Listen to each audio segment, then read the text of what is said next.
আজকে তোমাদের দু বন্ধুর একটি গল্প শোনাব। গল্পের নাম হলো বাতাসের গন্ধ।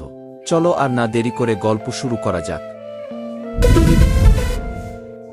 গ্রামের ছোট্ট এক পাড়ায়, যেখানে দুপুরের সূর্য জ্যোতির্ময় আলো ফেলে ঘরের মেঝেতে, বৃষ্টি নামলেই ধানের মাঠে মাটির গন্ধ ভেসে আসে, সেখানে বসবাস করত ছোট্ট রামু। রামু ছিল দরিদ্র, কিন্তু আনন্দের কোনো অভাব ছিল না। তার সবচেয়ে প্রিয় বন্ধু ছিল গাছতলার পাশে বসা ছোট্ট নদীর পাড়ে খেলত বুদ্ধু। বুদ্ধু আর রামু একসাথে বড় হয়েছিল। সকালে ঘুম থেকে উঠে তারা হাত মেলানো নদীর জলে মুখ ধুয়ে, দুধের গরু চষে, মাঠে দৌড়ে। তারা শপিং মল বা টিভি জানত না, কিন্তু তাদের সুখ ছিল নদীর কুলুপে, কুজোর পাশে, কাঁচা রাস্তার ধুলো। একদিন গরমের বিকেলে রামু নদীর পাশে বসে দোয়েল পাখির গান শুনছিল। বুদ্ধু আসল আর বলল, আজ তোমার জন্য একটা কথা আছে রামু। রামু হাঁপান।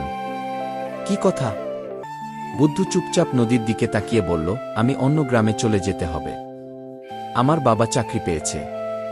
কিন্তু আমি প্রতিশ্রুতি দিচ্ছি, যে কোনো সময় ফিরব। এই নদী, এই গাছ, সব তোমার সঙ্গে আবার খেলব। রামুর চোখে অদ্ভুত চাপা কান্না উঠল। সে কিছু বলতে পারল না, শুধু নদীর জলে আঙুল ডুবিয়ে বসে থাকল। দিন গড়াল, বুদ্ধু চলে গেল। রামু একা হয়ে পড়ল, কিন্তু সে নদীকে মিস করল না। গাছতলার নিচে বসে বুদ্ধুর গল্প মনে করল, নদীর ঢেউ শুনল। তিনি প্রতিদিন সকালে কুজোর ধারে বসে নিজের মনকে শান্ত করার চেষ্টা করত। এক বছর পর, বৃষ্টির একটি বিকেল, রামু নদীর পাড়ে বসেছিল, তখনই দূরে গাছের ধারে কারো পদধ্বনি শুনল। সে চোখ বট করে তাকাল এবং দেখল বুদ্ধু ফিরে এসেছে।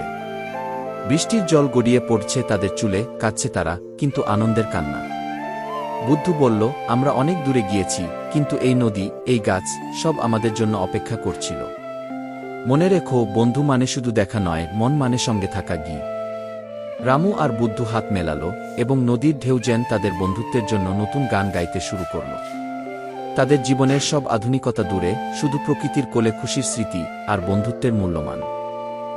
আজকের মতো এই গল্পটা শেষ। গল্পটা যদি পছন্দ হয়ে থাকে তাহলে আমাদের ইউটিউব চ্যানেলে একটা সাবস্ক্রাইব করে দিয়ে যাবেন। যদি টিকটক থেকে দেখেন তাহলে একটা ফলো দিয়ে যাবেন। সবাই ভালো থাকবেন। আল্লাহ হাফেজ।